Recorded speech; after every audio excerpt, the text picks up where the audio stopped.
great pleasure to be here at San Francisco University and give a talk to share with you my research. And a doctor who didn't mention, his wife is really good at cooking. So whenever there is a Chinese New Year, and they will just invite me over to their place. And that is probably one of the best memories when I was studying at Johns Hopkins. So today I'm going to talk about research related to nanomaterials. So why we care about nanomaterials and why they are toxic. So this research is basically based upon the research I've done at Johns Hopkins when I was a PhD student. So a little bit background by myself. So I got my undergraduate bachelor degree and master degree from Nanjing University, as Dr. Fu mentioned, and moved to Johns Hopkins and Carnegie Mellon University now as a postdoc. So when I was at Nanjing University, actually I became interested in environmental problems.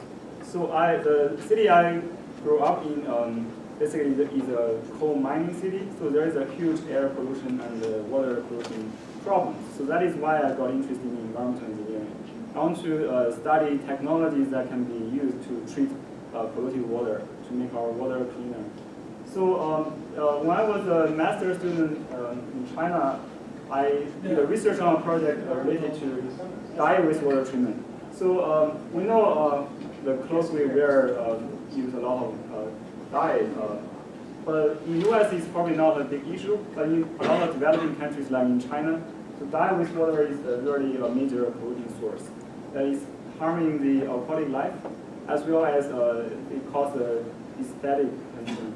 So the common way to treat dye wastewater involves adsorption, advanced oxidation, but there are limitations to those technologies.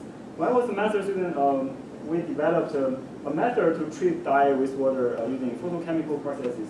So this A solution is the original dye solution, and B solution is a dye solution after undergoing photodegradation with hydrogen peroxide, which is a known activator for advanced oxidation processes. It can generate very potent hydroxyl radicals. But we can see from here, after photoirradiation, the dye there's still a lot of color in the solution.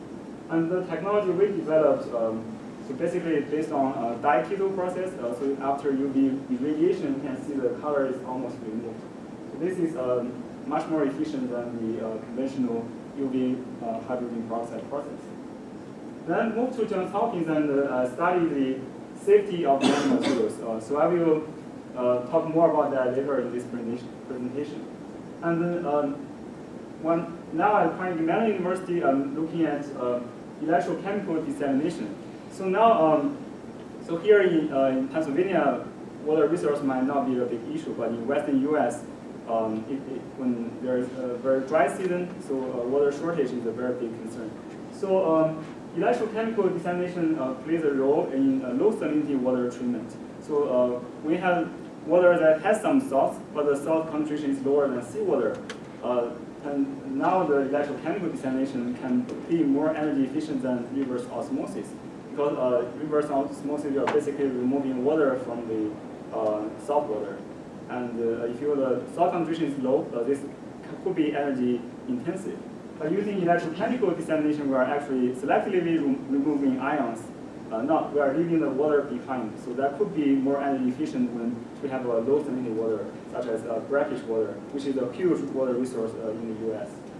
And so that is my research background. And I'm interested in developing new technologies for treating wastewater and making sure our drinking water is safe. And also, I'm interested in applying these technologies to real-world applications. So let's jump into the topic for today. So I'm going to present two of the projects I've done during my PhD. So first, look at the interaction of graphene oxide, which is an emerging nanomaterial with model cell memories. And second project, we'll talk about silver nanoparticles. And this time, we are using atomic force microscope to probe the interaction forces. So why nanomaterials? So here, we know that a nanomaterial is basically a type of material that has at least one dimension that fall in the range of between 1 and 100 nanometers. And this figure comes from a so-called nanotechnology consumer inventory, consumer product inventory. So they compiled over 1,000 type of consumer products that contain nanomaterials and also are available in the market, so we can buy from the shop. So really, there are different types of nanomaterial being incorporated into a wide range of consumer products, especially in the health and fitness category. There are almost over 500 consumer products that contain nanomaterials. So whether we are aware or unaware of the presence of nanomaterials, we run into the risk of exposing ourselves to nanomaterials. So just to give a few examples, nanosilver has been used in bandages because it's antimicrobial, and nanogold, so the manufacturers claim that they can be anti-aging and they can be anti-inflammatory if they are used in cosmetic products. And titanium dioxide has been shown to absorb UV light, so they're used in sunscreen products. And two carbon-based nanomaterial, carbon nanotube and graphene, because they are super light and have very high mechanical strength, so they are used in sporting goods to enhance the strength without adding too much weight. So they are really everywhere around the world. Talking about equivalent exposure, so we mentioned we can expose ourselves to nanomaterials when we use this nano-containing consumer products, such as sunscreens and cosmetic products. But there are also other ways, pathways that we can potentially expose ourselves to nanomaterials. I'll just give a few examples. So when you burn fossil fuel, the nanoparticles carbon nanoparticles are generated. And traffic is another big source of nanoparticle generation. There are fine carbon nanoparticles from the exhaust. And so in mining industry, I know there are a lot of mining activities going on. So in mining, there is also a risk of generating fine nanoparticles. So the takeaway message is basically we can expose ourselves to nanomaterials in different ways, not only using consumer products, but participating like in mining and transportation and other means. So why we care about the toxicity of nanomaterials? So this is what happens when nanomaterials enter a human body and get into contact with a cell. So basically what nanoparticle can do is first it may attach to the cell membrane and cause the damage of cell membrane. We know that cell membrane is basically the backbone of cells. If you have a damaged cell membrane, a lot of the cell functions can be disrupted. And so another pathway can be possible is that the membrane protein can be damaged or oxidized in the presence of nanomaterials. Other pathways include nanoparticles may release toxic ions. For example, silver nanoparticles may release silver ions, which can be toxic to humans, and can also generate reactive oxygen species. So here, what we are very interested in is the attachment of nanomaterials onto cell membranes.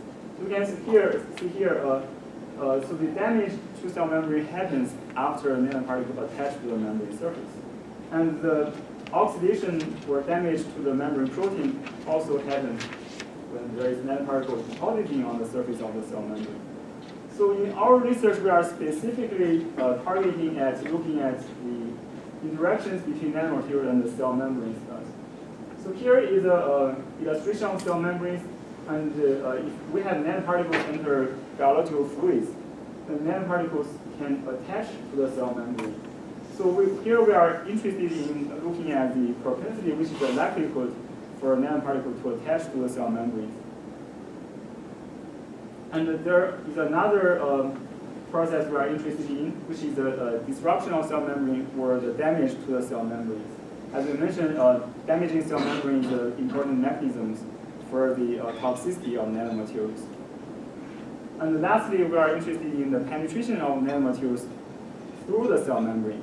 So as we mentioned, silver nanoparticles, they can release silver ions. So say if we use the the bandages, and the silver nanoparticles in the bandage make their way through your skin and enter biological fluids. And if they can penetrate into cell membrane, maybe they will be able to release toxic silver ions, and that would be harmful for human cells. So when we talk about cell membrane, it's important to recognize there are a lot of different components. It's not only lipid bilayer, as we know as the backbone of cell membrane, but there are also other like membrane proteins, cholesterol, and carbohydrates present. So if you want to directly study how nanoparticles interact with cell membranes, it's not straightforward. And also, cell membranes is undergoing constant change, so it's dynamic. Using model cell membranes here offers some advantages. So we can build model lipid bilayers from phospholipid, and we can increase the complexity by incorporating different components, such as membrane proteins or cholesterol, into this lipid bilayer. So what advantage this can offer? So first, we can precisely control the composition and chemistry of the membranes we are building.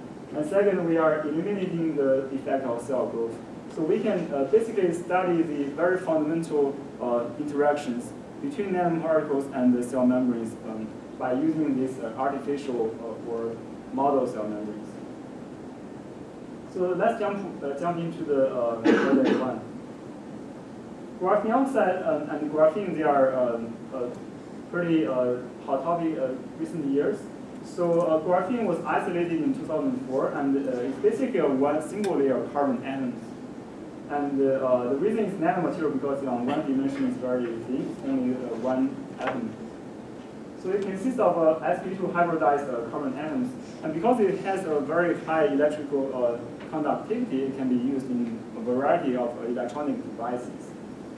And graphene oxide is the oxidized form of graphene. It contains not only sp2 hybridized carbon, but also oxygen functional groups such as carboxylic acid groups on the edges, and epoxy and hydroxyl groups on the basal plane. So this is a molecular structure, representative structure of graphene oxide. So what is graphene oxide being used? So people have developed technologies to functionalize graphene oxide such that it can be used to determine the concentration of circulating tumor cells in a human body. That is important potential applications for graphene oxide. And other people have developed methods to load drugs onto this molecule, onto graphene oxide, and deliver drugs specifically to tumor issues using this technique. And in environmental applications, so people have developed methods to coat graphene oxide on polymeric membrane surface. So we know membrane fouling is a big problem when you use membrane in view or wastewater treatment. Biofilm can basically grow on the membrane surface, which significantly impact the membrane performance. So people use graphene oxide on the surface to delay the formation of biofilm. And graphene oxide can also be used to remove heavy metals. So basically, there are a lot of potential applications for graphene oxide. But on the other hand, they are also toxic. So the picture on the left-hand side is basically a paper from a study done at Columbia University. So basically, what they did is they exposed E. coli, which is a bacteria. They exposed E. coli cells to graphene oxide, so this picture, this image is an E. coli cell without any exposure to graphene oxide, and these two pictures basically show the partial damage, if you can see from here. The part of the membrane is damaged after exposure to graphene oxide. And at a very severe case, so here you can see most of the liquid has been extracted by graphene oxide. So, which means that graphene oxide can be toxic to bacterial cells. And at the same time, it can also be toxic to human cells. So a group at Northwestern University, they exposed graphene oxide, they exposed human red blood cells to graphene oxide, and they observed the release of hemoglobin from the cells, which means that graphene oxide can basically physically damage the cell membrane and cause toxicity effects. So what question we want to answer is basically the fundamental interactions of graphene oxide with cell membranes. So after we receive the graphene oxide, we perform an atomic force microscope experiment. So we determine that the thickness of graphene oxide we received is 1 nanometer. So here we can see the y-axis is the thickness, and the 1 nanometer thickness is consistent with the literature reported monolayer graphene oxide. And then we characterize the surface charge of graphene oxide by performing electrophoretic mobility measurements. So here, EPM, basically the sign of EPM indicates whether it's negative or positively charged. And the magnitude of EPM basically represents how much charge, the magnitude of the surface charge. So here we see that graphene oxide is negatively charged. The reason is that it contains carboxyl groups, and it could dissociate at pH 7. And another observation here is that we can, as we increase the electrolyte concentration, we observe a decrease in the magnitude of surface charge. So this is due to the screening of charge at very high ion strength, at 100 millimolar. And we use quartz crystal microbalance with dissipation monitoring, which is called QCMD, to magnetically study the interactions of graphene oxide with cell membranes. So here, the image on the left it shows QCMD setup. So and the image on the right shows the sensor we use. So how does it operate? So basically, the sensor is built based off piezoelectric material. If you apply a voltage across the sensor will oscillate at a certain frequency. And we are monitoring 2 signals out of these QCMD experiments. So the first signal is the frequency shift. So as I mentioned, the crystal oscillates at a certain frequency, but if you have some mass or some particles deposited on the surface, the oscillated frequency will, oscillatory frequency will change. So basically, a negative frequency shift indicates the increase in the mass on the QCMD sensor surface. And another signal we monitor is a dissipation shift. So basically, we intermittently turn off the signal, the driving voltage, and we look at how fast the oscillation decays. And by looking into that, we can extract dissipation shift. So the higher delta D dissipation means a softer layer on the surface. And then we built a supported liquid bilayer using phospholipid. So the molecular structure is shown here. So after we receive the phospholipid dissolved in organic solvent, we remove the organic solvent by blowing nitrogen, and then we introduce aqueous buffer. So then we can form a multi-lamellar vesicles. By performing an extrusion through a 15 nanometer membrane, we finally obtain these small unilamellar vesicles. And we use these vesicles to form model cell membranes on a QCMD sensor. So here is how it works. So we have a silicon-coated sensor, and then we introduce the unilamellar vesicles we just prepared. And the vesicles, they can undergo transformation on the surface, and this can self-assemble to form liquid bilayers. And after we got the liquid bilayers, we introduce graphene oxide suspension and see how graphene oxide deposits on the surface of the liquid bilayer, which is used as a model for cell membrane here. And the deposition or attachment of graphene oxide on the surface results in a negative frequency shift. And we are also monitoring another surface, which is which serves as a control experiment. So basically, we coat the silicon-coated sensor using a positively charged polymer, PIL, and then we study the deposition of graphene oxide on PIL surface. So because graphene oxide, as we mentioned, is negatively charged, and this PIL is positively charged, so there is electrostatic attraction between them. So every close approach of graphene oxide to the PIL surface will result in attachment. So here we have the deposition rates on two different surfaces. One is on liquid bilayer as a model cell membrane, and the other is a PLL layer, which will serve as a favorable deposition condition. So, so on the left panel here, we are showing that as we increase the sodium chloride concentration, we see an increase in the rate of deposition of graphene oxide on this liquid bilayer surface. That is due to the screening of surface charge at high ionic strength. However, when the sodium chloride concentration is higher than 100 millimolar, just to make sense of it, so the ionic strength in human blood is about 150 millimolar around here. So after you pass this 100 millimolar concentration, we can see a decrease in the rate of deposition, and that is because at high ionic strength, the particles aggregate from bigger particle clumps. So the diffusion coefficient is lower, so the deposit on the surface is lower. And on this positively charged surface, because there is an attractive interaction between them, there is basically a constant rate of deposition for sodium chloride concentration under 100 millimolar. And if you increase the concentration further, basically you also have particle aggregation, which reduces the rate of deposition on the surface. So by combining these two graphs, we obtain alpha value. So here alpha represents the attachment efficiency, which means that under a certain condition, what is the likelihood or propensity for this nanomaterial to attach to the cell membrane under different solution chemistries.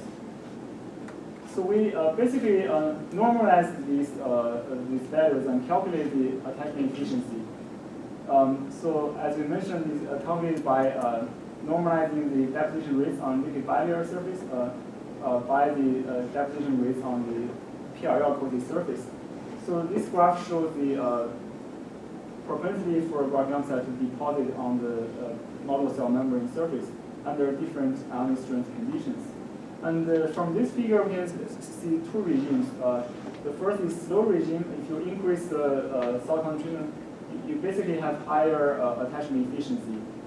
And there is also a fast regime, so the attachment efficiency is not a function of sodium chloride concentration because the retractive repulsive forces is already been screened. So why does this matter? So we know in human body, in different biological fluids, for example in blood and in saliva, the ionic strength can be different. So by looking into this kind of graph, we can basically roughly estimate the likelihood of nanomaterials depositing on cell membranes. But of course, this is a simplified case, but the long-term goal is basically to understand how nanomaterials will deposit on membrane surface at a given solution chemistry condition. And then we are interested in looking at whether graphene oxide can cause damage to cell membranes. So here we form a supported liquid, supported vesicular layer instead of forming a liquid bilayer on the surface.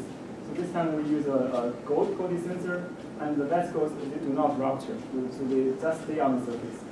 So these vesicles they have liquid bilayer structure, but they also have water being encapsulated within this liquid bilayer.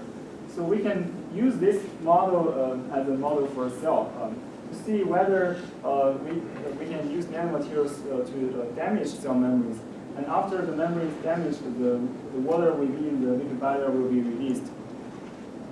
So, so first we coat this gold sensor with these liquid vesicles, and we form a supported vesicular layer. And then we introduce graphene oxide on the surface of the vesicles. So here what we observe is a negative frequency shift, which indicates a continuous deposition of graphene oxide on the surface. But we didn't see a dramatic change in the frequency shift. So in a control experiment, if we rinse this vesicle surface with a surfactant, which is known to cause the damage of cell membrane, we actually observe a huge, a very dramatic change of frequency and dissipation almost instantaneously, which is not observed here.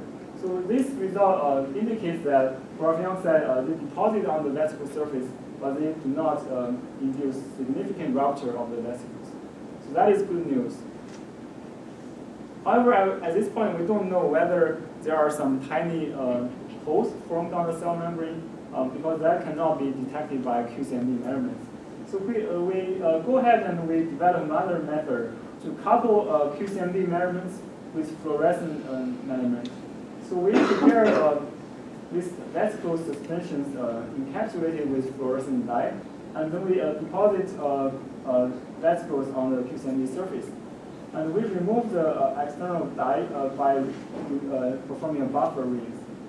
After that, so now we have a model to study whether nanomaterials can cause the disruption of the cell membrane. So after we introduce the graphene oxide suspension, we monitor whether there is some fluorescent dye being released from this system.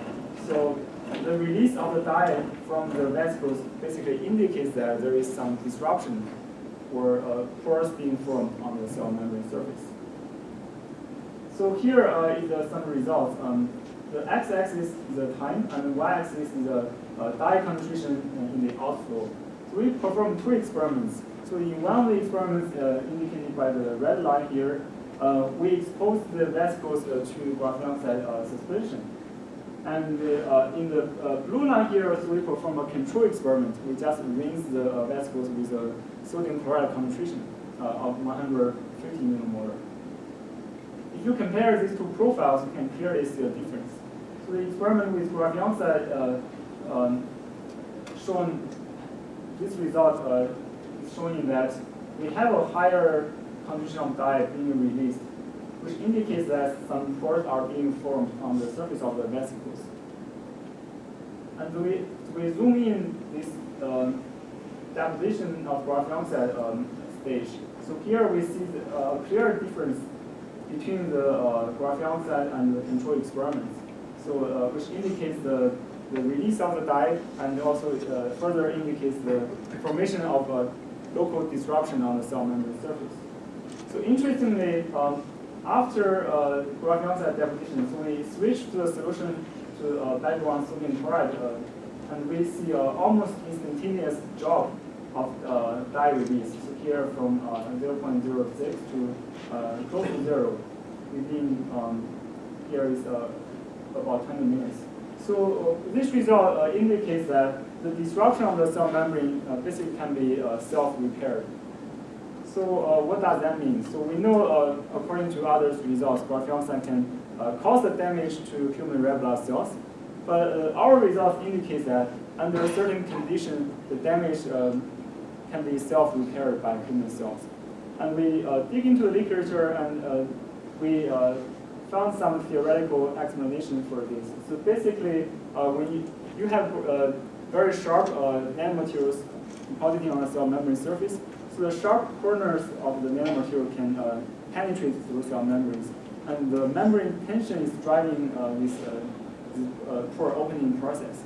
But there is another process that can contribute to the closure of the pores, which is a line tension originated from the entropic contribution when there is hydrophobic lipid tails exposed to aqueous phase.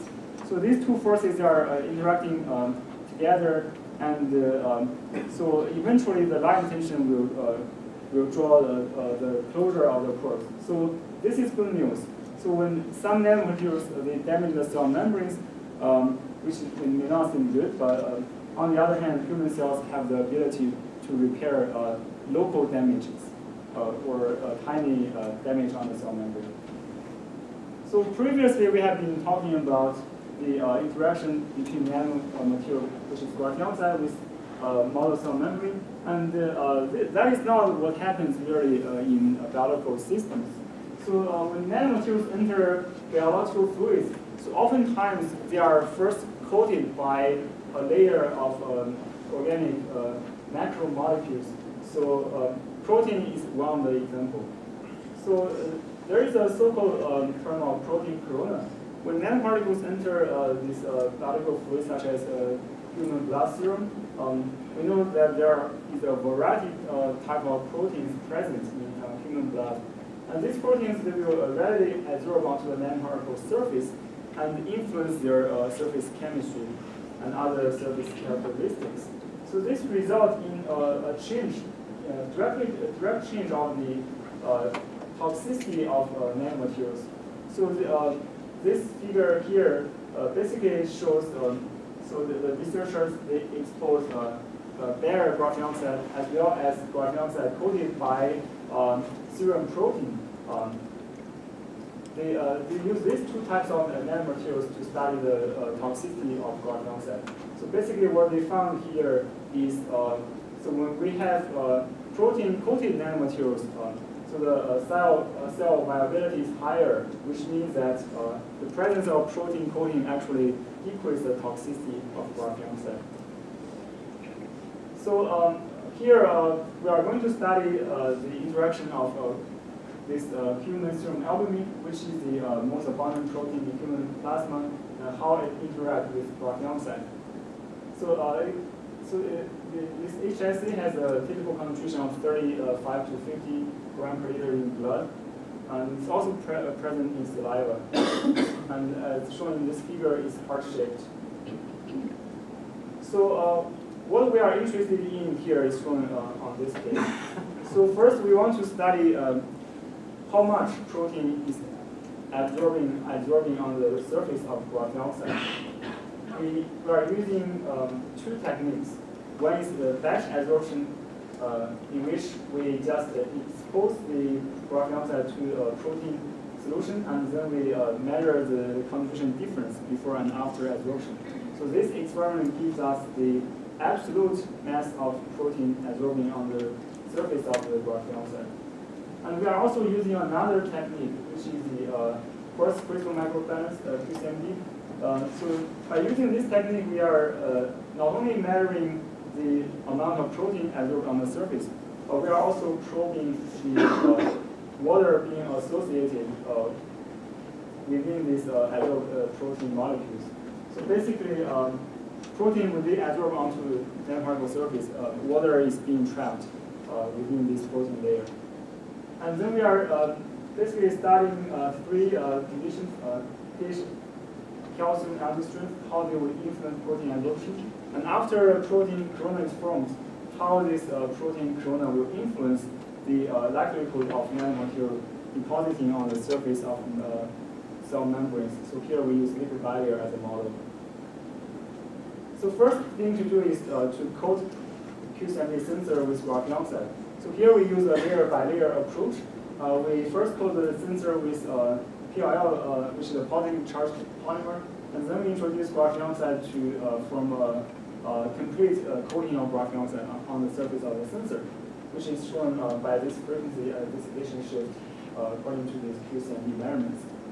And then we introduce proteins onto this graphene oxide sensor surface, and then we basically observe a negative frequency shift and a positive dissipation shift, indicating the adsorption of protein on this graphene oxide surface. So first we use a Sauer-Briggs model. We want to relate the frequency shift to the wet mass of protein absorbed onto this graphene oxide surface. So basically, the mass is proportional to this frequency shift, and see the proportionality constant. And we are also interested in looking at the structure of proteins absorbed onto the surface. So here we are using the ratio of delta D, which is dissipation shift, to delta F, which is frequency shift. So this delta D to delta F ratio, it indicates whether the adsorbed layer is rigid or fluid.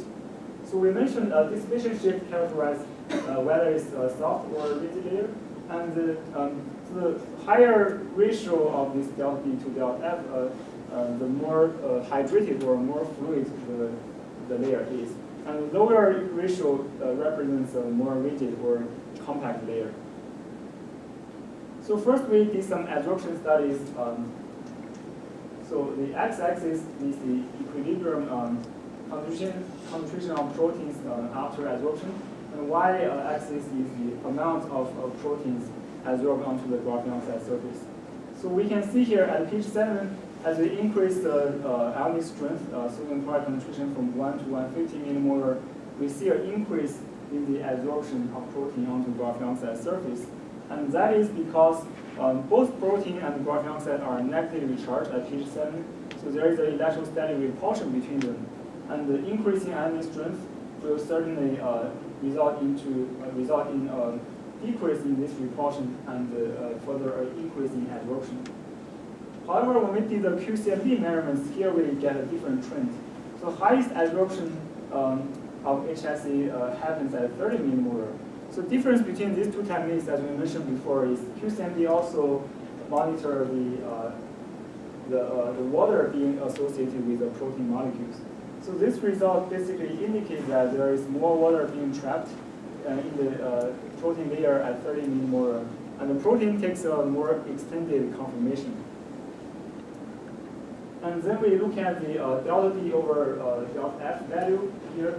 So increasing sodium chloride concentration results in a decrease in this ratio, which means that the adsorbed layer is more rigid at high ionic strength.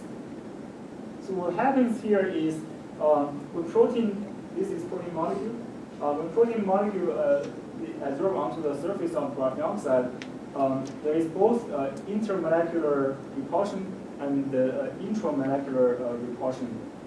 So as we increase the sodium chloride concentration, so firstly, the repulsion between the adsorbed proteins is decreased, so the protein is allowed to pack on the surface more closely, and that results in a formation of more rigid layer, as shown here at 150 millimolar sodium chloride, which is the ionic strength of human blood.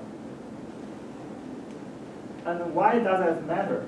So for in my first part, I already talk about the deposition or attachment of graphene oxide on the liquid bilayer surface. So here we have a protein adsorbing on the surface. So how that would influence the deposition of graphene oxide on liquid bilayer remains to be answered. And here we are basically investigating the deposition of graphene oxide before and after protein coating to liquid bilayer surface.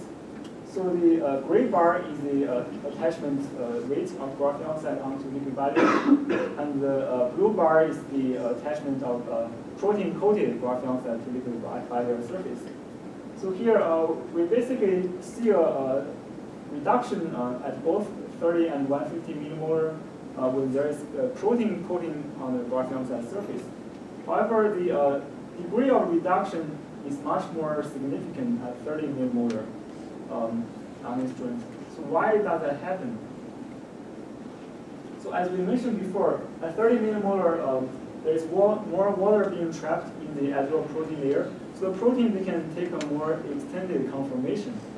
And at 150 millimolar, on the other hand, proteins are packing on the surface closely.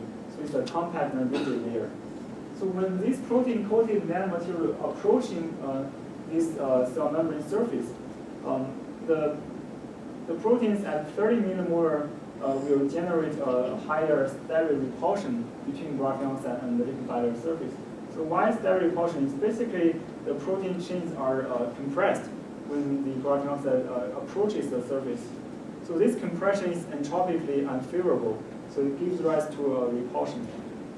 So this result again shows that in different biological fluids, because of the different ionic strength, the proteins can adsorb onto graphene oxide or other nanomaterials and under different conformations. So the conformation of these protein molecules really determine the likelihood of nanomaterials interacting with human cells. And in the second part, I will briefly introduce is the interaction of silver nanoparticles with cell membranes. So as we mentioned, silver nanoparticle has been used in a lot of consumer products, and also in environmental engineering, people use it to achieve anti-biofilm properties because silver ions can kill bacterial cells. So one concern of silver nanoparticles really they can damage cell membranes. So this is a result from a research group in Singapore, and they prepared two types of materials. One contains silver ion, and the other contains silver nanoparticle. And they expose equalized cells to these two types of materials. Basically, what they observe is the damage to the cell membrane, which you can see from these red arrows here, after the cells are exposed to silver nanoparticles. So another concern of silver nanoparticle is whether it can damage human cells. So here is the assay. So the researcher basically they expose red blood cells to silver nanoparticles. So they basically observe a release of hemoglobin from the human red blood cells, which indicates the toxicity of these silver nanoparticles to human cells. And here, also importantly, proteins can adsorb onto the surface of silver nanoparticles. So in this same paper, they also expose these human red blood cells to protein-coated silver nanoparticles, and they clearly see a much lesser hemolysis of these red blood cells after the particles are coated by proteins. So the research question we are trying to answer is how the presence of protein corona will impact the physical-chemical interactions between these silver nanoparticles and cell membranes. So here we are using liquid bilayer as a model for cell membrane, as we did previously. So we are using a technique called atomic force microscope to monitor the physical-chemical interactions between nanoparticles and cell membranes. So the general principle is basically there is a cantilever and there is another tip on the end of the cantilever. So cantilever can be regarded as basically a spring. If you apply a force on a spring, it will be compressed, and you can calculate how much force you apply based off the compression. So here we are using this. We want to use this technology to monitor the interaction between nanoparticles and the cell membrane surface. However, the general technique doesn't work. So at first I will introduce what people do for attaching micro-sized particles, which are bigger than nanoparticles, onto this atomic force microscope tips. So if we have microparticles on the surface, we just use this cantilever to pick it up. So now we can attach a particle on the end of the cantilever, and we can use this to probe this interaction of these micro particles and the cell membrane surface. However, for nanoparticles, it wouldn't work. Because in order for this technology to work, you have to be able to see this presence of the particle on the surface. But because the nanoparticles are too small, when you use this technique, first you cannot see, and second, when you operate this cantilever, it's hard to locate whether it's on top of a nanoparticle. So how we can modify this cantilever so that we can use it to measure the interaction forces. So here we have a silicon tip, and so what we want to do is basically use a biomimetic polymer, which is polydopamine. So polydopamine is a mimic of the adhesive proteins secreted by muscles. So it is very adhesive and can functionalize a variety of surfaces. So another interesting attribute of this polydopamine film is that there is category groups present on the surface of this film. So we can really use this category group to reduce these silver ions to silver nanoparticles. So what we propose is here we have an atomic force microscope tip, and then we expose to this polydopamine to form a polymeric film. And then we expose the tip to silver nitrate solution, and we hope we can get the formation of silver nanoparticles on the tip. So is that working? We take a SEM image. So here is basically the tip of the atomic force microscope. And we can clearly see the presence of white spots which indicates the formation of nanoparticles on the surface. And then we go ahead and perform a EDX analysis, which can tell what element we have on the surface. So here, if we take a energy dispersive X-ray spectroscopy on this bright spot, we can clearly see the presence of silver, which indicates that these bright spots are silver nanoparticles.